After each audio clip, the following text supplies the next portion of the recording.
빌립보서 1장 12절에서 14절 말씀입니다. 우리 한 목소리로 함께 읽음으로 말씀을 받겠습니다. 형제들아, 내가 당한 일이 도리어 복음 전파의 진전이 된 줄을 너희가 알기를 원하노라. 이러므로 나의 매임이 그리스도 안에서 모든 12대 안과 그 밖의 모든 사람에게 나타났으니 형제 중 다수가 나의 매임으로 말미암아 주 안에서 신뢰함으로 겁 없이 하나님의 말씀을 더욱 담대히 전하게 되었느니라. 아멘.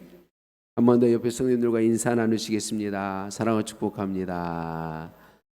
사랑을 축복합니다. 사랑을 축복합니다. 우리가 인사로 사랑을 나누어서 좋고요. 서로를 하나님 손에 올려드려 축복할 수 있어서 좋고요. 얼굴에 미소가 생겨서 좋습니다. 앞에서 이렇게 예배 인도하면서 보면 여러분 인사 나누고 나서 밝은 표정이 참 좋습니다. 설교 끝날 때까지 그 표정이었으면 좋겠습니다. 미국 뉴욕의 프라미스 한인교회 담임이신 최현행 목사님이 희망의 속삭임이란 영상을 한동안 게재했었는데 그 영상 중에 회복력 지수라는 글이 있습니다. 그 글을 제가 잠깐 여러분과 나누기를 원합니다. 그리스도인이란 결코 한 번도 넘어지지 않는 사람이 아닙니다. 하나님의 자녀들도 넘어질 수 있습니다. 그러나 3번 넘어지면 4번 일어나고 7번 넘어지면 8번 일어납니다. 붙잡아 주시는 하나님의 손이 있기 때문입니다. 라고 이렇게 말해주고 있는 걸 보았어요. 그래요. 예수님을 구주로 믿는 우리의 삶은 하나님의 손이 붙잡아주고 계십니다. 예수님을 구주로 믿는 우리에게는 하나님이 항상 같이 하고 계십니다. 우리가 있는 그곳에 항상 계시는 하나님, 그 하나님의 이름이 무엇인가요? 여호와 삼마입니다. 하나님은 여호와 삼마이세요. 우리가 힘들고 지쳐 쓰러져 있을 때, 낭망하고 쓰러져 일어날 힘도 없을 때 우리가 부르고 찾고 의지해서 일어나게 하시려고 우리가 있는 그곳에 함께 계시는 하나님이십니다. 우리와 함께 해주시는 하나님, 그분의 이름이 바로 그래서 여호와 삼마이십니다. 단연 우리가 있는 그곳에 계시는 하나님, 그곳에 계신 여호와. 오늘 본문 말씀에서도 우리는 여호와 삼마 하나님을 만날 수 있습니다. 오늘 본문 말씀에서 여호와 삼마 하나님이 우리에게 베푸시는 은혜가 있는데 그 은혜는 어떤 은혜일까요? 그것은 도리어의 은혜입니다. 한 번만 따라 주실래요? 도리어의 은혜. 오늘 본문 12절 말씀을 같이 한 번 더 읽겠습니다. 시작. 형제들아, 내가 당한 일이 도리어 복음 전파의 진전이 된 줄을 너희가 알기를 원하노라. 아멘. 나의 당한 일, 내가 당한 일, 이게 무슨 일인지 아시죠? 사도 바울이 빌립보 교회에 편지한 편지인데 사도 바울이 복음을 전하다가 이제 유대 땅에서 예루살렘에서 붙잡혀서 로마로 호송되었어요. 그리고 로마에서 감옥에 갇혀 있습니다. 나의 매임이라고 바울은 표현합니다. 감옥에 갇혔다. 이 바울이 감옥에 갇혔는데 이 감옥은 교도소의 어떤 작은 방 하나가 아니라 집입니다. 집. 한 집인데 그 집 안에서는 자유롭게 활동할 수 있지만 집 밖으로는 나갈 수 없습니다. 그러니까 집 밖으로는 나가지 못하니까 복음을 전할 수 없게 되었다. 그런 말이죠. 감옥에 갇혀 제한받음으로 다른 곳으로 그 집 밖으로 나갈 수 없는 상황. 그런데 도리어라는 말이 무슨 말입니까? 예상됐던 기대 또는 일반적인 생각과는 반대되거나 다르게 어떤 일이 이루어진 걸 이야기합니다. 그러니까 사도 바울이 이 감옥에 갇혀서 이 가택연금, 주택에 연금되어서 나갈 수 없으니까 복음을 전할 수 없게 되었다고 생각했는데 도리어 그 일이 복음을 더 전할 수 있게 해 주었다. 이런 표현인 것이죠. 감옥에 갇히고 매임으로 복음을 전할 수 없게 되었다고 생각했는데 도리어 더 많은 사람에게 복음을 전할 수 있게 되었고 갇히지 않았더라면 만날 수 없는 사람들을 만나고 복음을 전할 수 있게 되었다. 그렇게 이야기하고 있습니다. 자, 이 사도 바울의 본문은 빌립보 교회의 한 편지입니다. 빌립보 교회는 사도 바울이 2차 전도 여행 때 성령의 감동 가운데 전도하고 설립한 교회가 빌립보 교회입니다. 이 빌립보 교회는 사도 바울과 굉장히 깊은 관련을 가지고 있습니다. 사도 바울이 빌립보 교회를 세우고 계속해서 전도 여행을 다녔는데 이 빌립보 교회에서 계속 전도 선교 헌금을 보냈어요. 물질적으로 후원하고 해마다 사람들을 보내어서 사도 바울의 전도 사역을 돕도록 했습니다. 늘 마음에 품고 사도 바울을 위해서 또 사도 바울을 통한 복음 전도 사역을 위해서 하나님께 기도 올리고 있는 그런 교회입니다. 그러니까 이런 아주 사도 바울과 깊은 관계를 가지고 일하고 있는데 이 바울이 감옥에 갇히게 된 그것 자체도 이 빌립보 교회 성도들에게는 낙심과 실망을 가져올 수 있고 복음을 더 이상 전할 수 없게 되었다는 이것 때문에 큰 좌절과 실망에 사로잡힐 수 있는 그런 상황입니다. 근데 그런 상황에 있는 빌립보 교회 성도들에게 말하고 있는 거죠. 도리어. 여러분, 그래요. 우리는 어떤 일이나 상황을 만나면 그 일들에 대해 생각을 갖게 되는데 어떤 생각을 갖냐면 상식적인 생각을 갖습니다. 무슨 생각? 상식적인 생각. 이 사도 바울이 감옥에 갇히게 되었으니까 바울 자신도 그렇고 우리도 그렇고 모든 사람이 상식적으로 생각하면 어떻게 돼요? 복음을 더 이상 전할 수 없게 됐다. 복음이 완전히 가로막힐 수밖에 없게 되었다. 이게 상식적인 생각인 거죠. 우리의 생각은 우리가 보고 듣는 오감이라고 이야기하죠. 보고 듣고 냄새 맡고 피부로 느끼고 입으로 맛보는 이런 오감이라 그러는데 이런 오감의 상황에 묶이기 십상입니다. 우리의 생각은 이런 오감에 묶이기 쉽고 또 우리 자신의 무기력한 연약함에 묶이기 쉽습니다. 우리는 우리의 연약함에 늘 묶입니다. 그리고 이 연약함은 우리로 하여금 부정적인 생각을 갖게 합니다. 그리고 사단은요 끊임없이 우리가 부정적인 생각을 갖도록 우리를 미혹합니다. 우리가 어떤 일을 만나면 그 일을 가지고 부정적으로 보게 하고 좌절하고 절망하게 하려고 사단이 우리에게 생각을 넣고 공격한다는 거죠. 우리는 그 사단의 미혹 앞에 너무 연약한 존재들입니다. 사도 바울이 로마 감옥에 갇히게 되었을 때 바울도 동일한 거죠. 더 이상 복음 전도 사역을 할 수 없겠구나. 이 사도 바울이 소아시아 지역과 유럽 지역을 전도하면서 넓은 지역을 전도하면서 여행하면서 전도했는데 몇 평 안 되는 집에 갇혔다고 생각해 보세요. 얼마나 답답했을까요? 여기서 나의 사명은 끝이 나나 보다. 이런 절망이 사도 바울에게 찾아왔을 거예요. 빌립보 교회 성도들에게도 마찬가지죠. 사도 바울을 통해 복음이 전해지고 있는데 하나님 왜 그 복음이 가로막히도록 사도 바울을 감옥에 가두시나요? 하나님 왜 그러시나요? 라고 하소연하는 성도들도 있었을 거예요. 사도 바울도 빌립보 교회 성도들도 우리들도 다 동일한 것이죠. 여러분, 그래서 우리가 앞에 제가 말씀드린 것처럼 이런 일들을 만날 때 우리는 눈에 보고 우리가 상식적인 가진 그 생각들이 우리를 사로잡아서 갇히게 만듭니다. 그리고 우리가 가진 상처들이 그 일들을 더 아프게, 더 안 좋게 만들어 갑니다. 그리고 또 사단은 은밀하게 올 때가 훨씬 많습니다. 교묘하게, 은밀하게 우리를 침투해서 우리로 하여금 우리의 생각을 자신의 생각으로 사로잡아서 부정적이 되게 하고 하나님 기뻐하지 않는 삶, 절망과 좌절로 나아가도록 하려고 미혹하는 것이죠.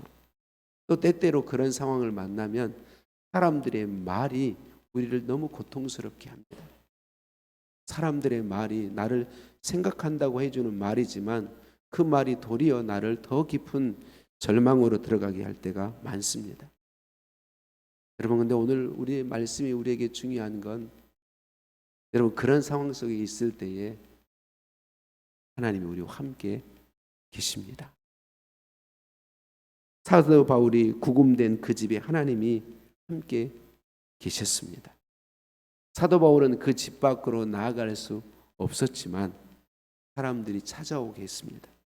그래서 복음을 전할 수 있게 하셨고요. 무엇보다도 그것은 시위대가 호위대죠. 호위대, 총독이라든가 호위대인데 호위대가 주둔하고 있는 그 주둔 안에 있는 집이에요. 그 안에 있는 감옥으로 설정된 집이에요. 그러니까 그곳에서 군인들을 만나는 거예요. 로마 군인들. 그러니까 사도 바울이 갇히지 않았다면 만날 수 없는 사람들이죠. 그런데 이 로마 군인들과 함께 살면서 그 군인들에게 복음을 전하는 거죠. 하나님께서 그렇게 군인들을 복음을 전할 수 있도록 예비해 주셨습니다. 그리고 이 일들을 통하여서 빌립보 교회 성도들에게 분명한 위로를 전할 수 있게 했어요. 그리고 복음은 어떤 상황에서도 매이지 않는다.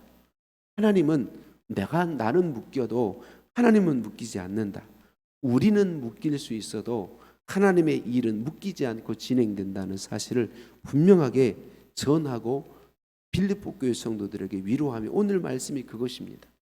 하나님께서 도리어 내가 갇힌 이 일을 통하여 내가 묶인 이 일을 도리어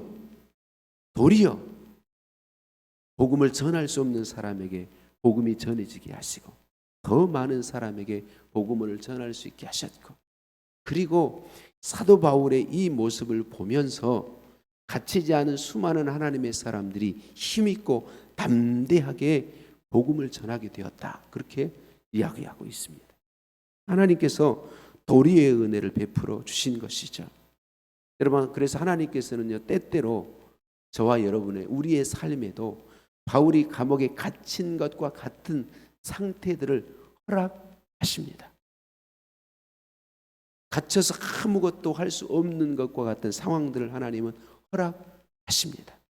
그래서 그 상황을 통해 도리의 은혜를 베풀어 주시려고. 하나님은 우리의 육체의 눈으로 보는 것을 뛰어넘어 영의 눈으로 볼 수 있도록 육체의 한계에 부딪히게 하시고 사로잡힌 그런 상황에 맞닥뜨리게 해 주십니다. 왜? 하나님이 도리의 은혜로 우리를 그 육체의 한계들을 뛰어넘게 하시는 그 은혜들을 주시려고. 하나님 우리의 육체의 귀를 뛰어넘어 영적인 귀로 들을 수 있도록 절망적인 소리들이 때때로 들려오는 걸 허락하십니다. 그걸 이겨서 도리어의 은혜로 살 수 있도록 은혜 베풀어 주시는 것이죠. 사랑하는 성도님들 알고 계시죠? 우리가 창조될 때는 처음 창조될 때는 두려움이 없었습니다. 실패가 없었습니다. 절망도 없었습니다. 사망도 없었습니다. 왜냐하면 하나님과 함께 사는 존재였기 때문에 그래요. 하나님 안에 하나님과 함께 사는 존재였기 때문에 두려움이나 실패나 좌절이나 절망이나 사망이나 어떤 것도 없었습니다. 그런데 우리 사람이 하나님의 말씀에 불순종하여 범죄함으로 내가 하나님 되려고 함으로 이 복을 잃어버렸습니다. 하나님과의 관계가 단절돼 버린 거죠. 하나님 없는 존재가 되어버렸습니다. 하나님 없는 존재가 됨으로 인하여서 끊임없이 실패와 절망과 사망으로 고통할 수밖에 없게 되었습니다. 이 땅을 사는 동안은 우리도 여전히 이런 문제 속에 부딪히게 됩니다. 그런데 변함없이 우리를 사랑하신 하나님이 그런 우리를 찾아와 주시고 구원자를 약속해 주시고 약속하신 대로 구원자를 보내주셨습니다. 그분이 바로 예수 그리스도이십니다. 예수 그리스도께서 사람 되어 오셔서 복음 증거하시고 자신을 우리 대신 십자가에 내어놓아 죽으셨습니다. 그러므로 모든 믿는 사람들의 죄를 다 담당하시고 죽고 사망 권세 이기시고 부활하심으로 누구든지 믿는 사람은 죄를 용서받고 영원한 천국 생명을 얻으며 하나님의 자녀되는 복을 얻게 이미 이루어 주셨습니다. 누구든지 예수님을 구주로 믿으면 구원함을 얻고 죄 용서함을 받고 하나님 자녀되는 복을 얻고 영생을 얻게 됩니다. 사람의 행위가 필요치 않습니다. 예수님을 구주로 믿으면 되는 것입니다. 여러분, 예수님을 구주로, 예수님께서 십자가에 죽으시고 부활하심으로 이루어시고 우리에게 주신 놀라운 복 중의 복은 하나님과의 관계를 회복시켜 주신 것입니다. 범죄함으로 잃어버린 하나님 없는 인생이 아니라, 하나님과의 관계가 깨어져 버려서 하나님 없는 인생이 아니라 예수님을 구주로 믿으면 예수 그리스도의 십자가 공로로 말미암아 하나님 있는 인생, 하나님과 함께 사는 인생, 우리가 어디 있든지 하나님이 함께 계셔 주시는 복된 인생으로 바뀌게 된다는 것입니다.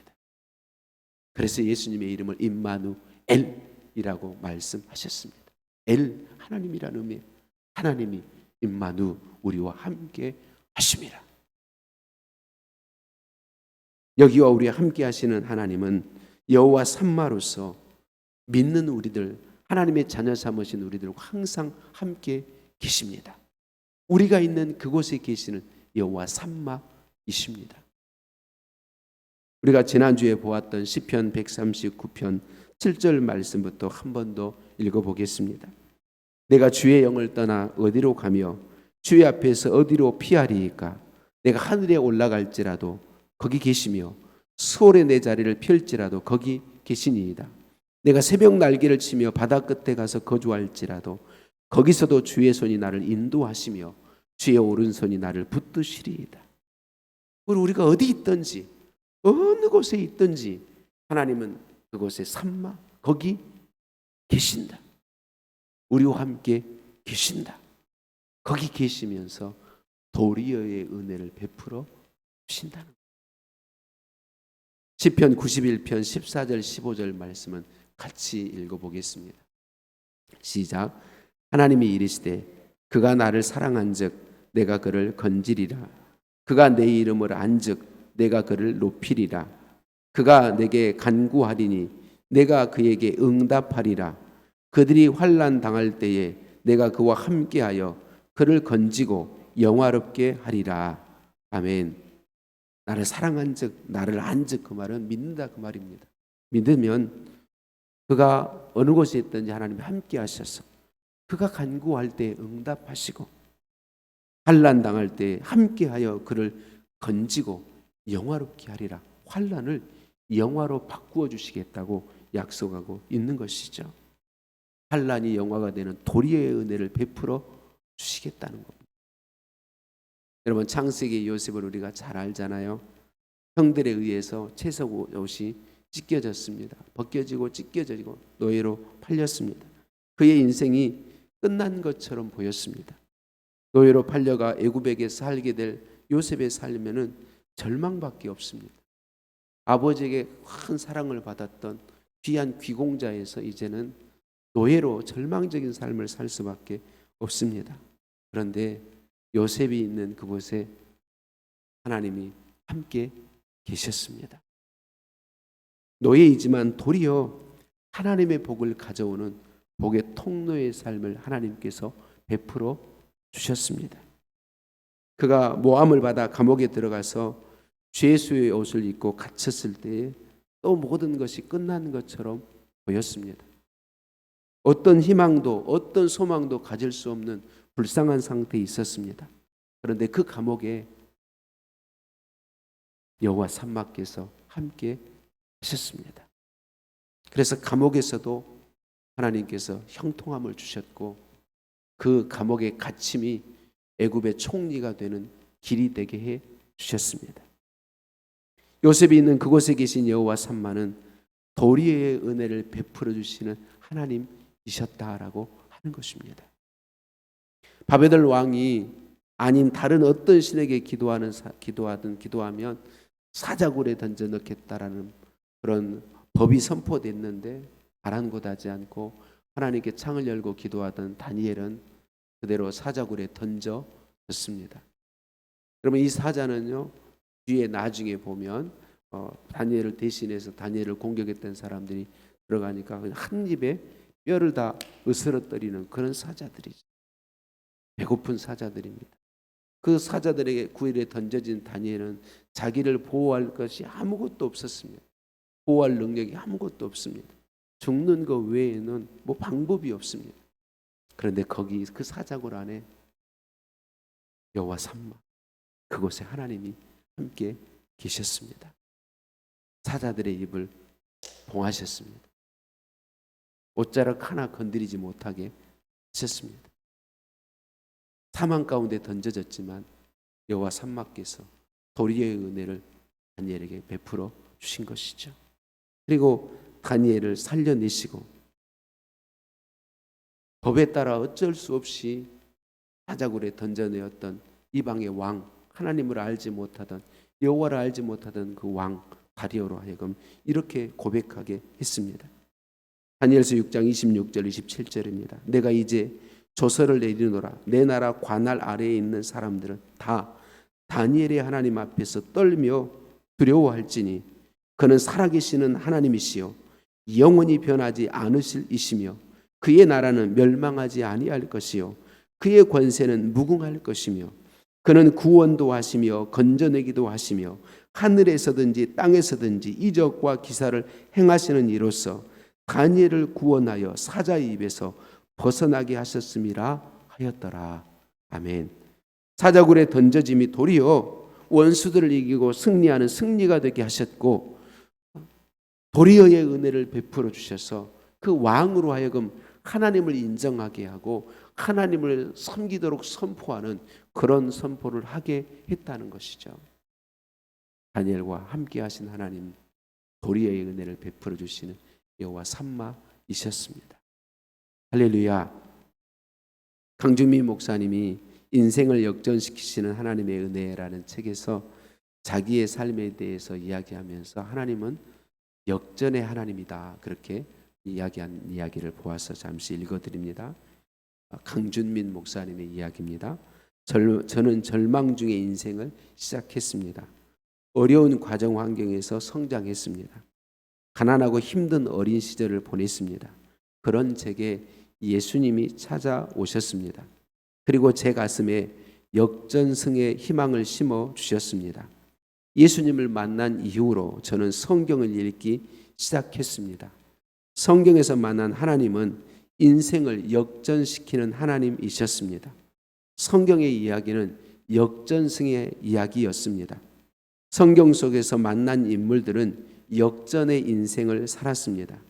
우상 숭배자였던 아브라함은 믿음의 조상이 되었습니다. 사기꾼이었던 야곱은 이스라엘 12지파의 아버지가 되었습니다. 노예로 끌려갔던 요셉은 애굽의 총리 대신이 되었습니다.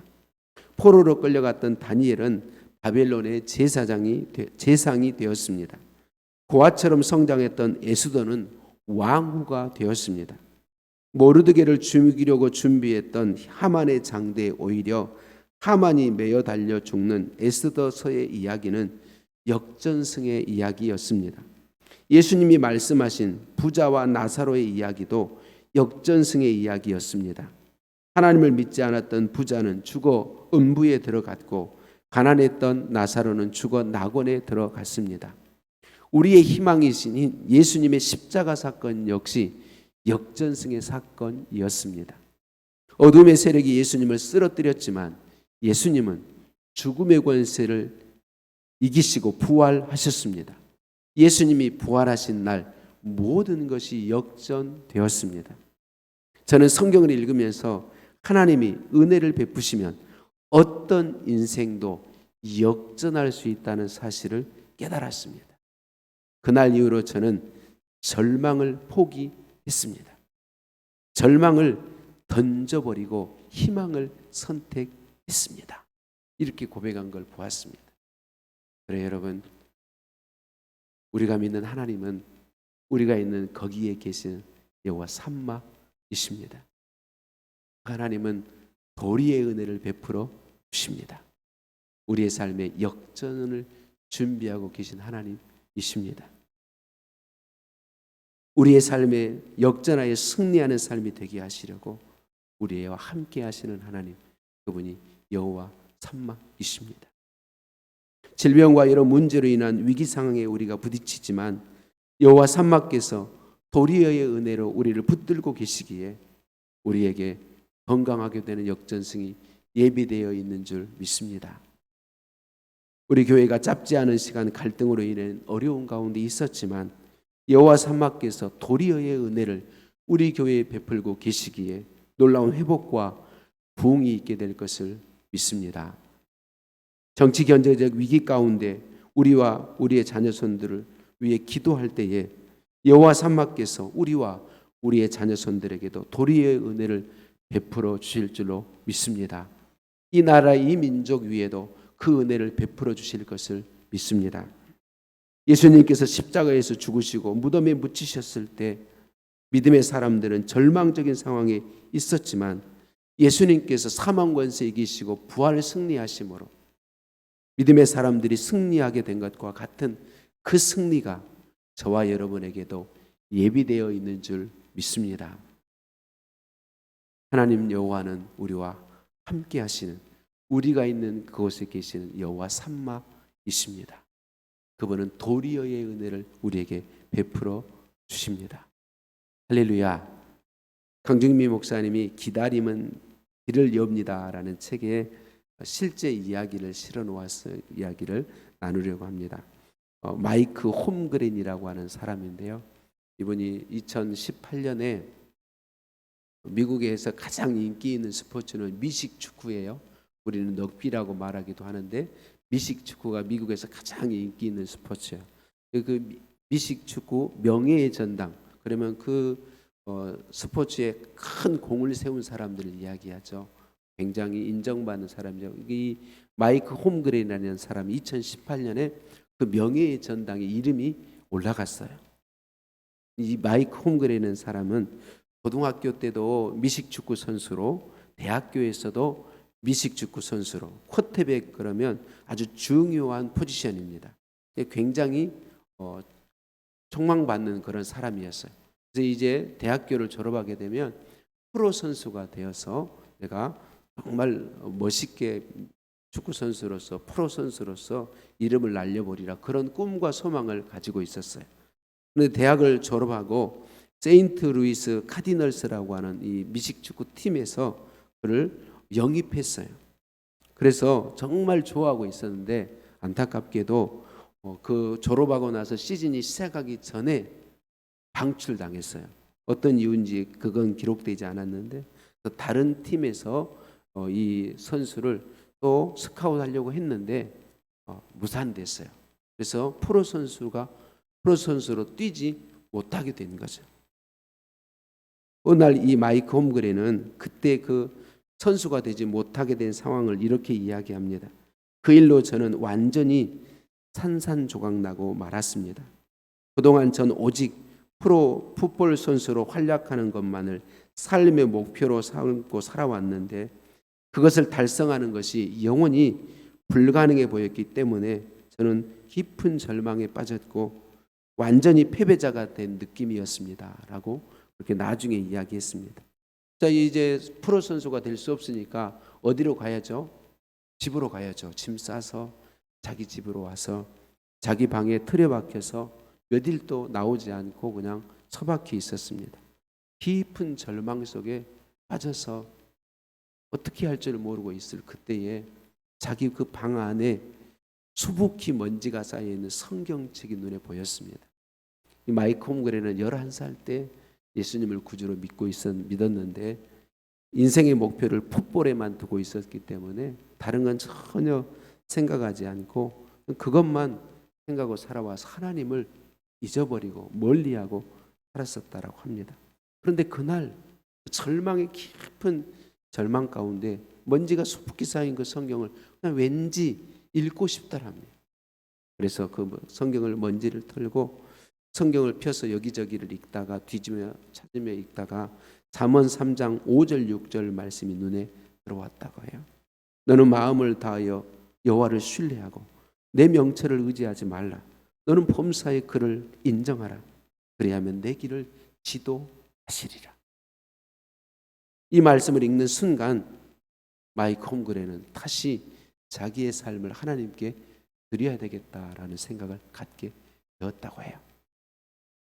그렇게 결심하고 나서 몇 일이 되지 않았는데 방에서도 나왔겠죠. 자기 고등학교 원래 자기 모교에서 연락이 왔대요. 우리 교회 우리 학교 풋볼팀 코치로 지도해 달라고.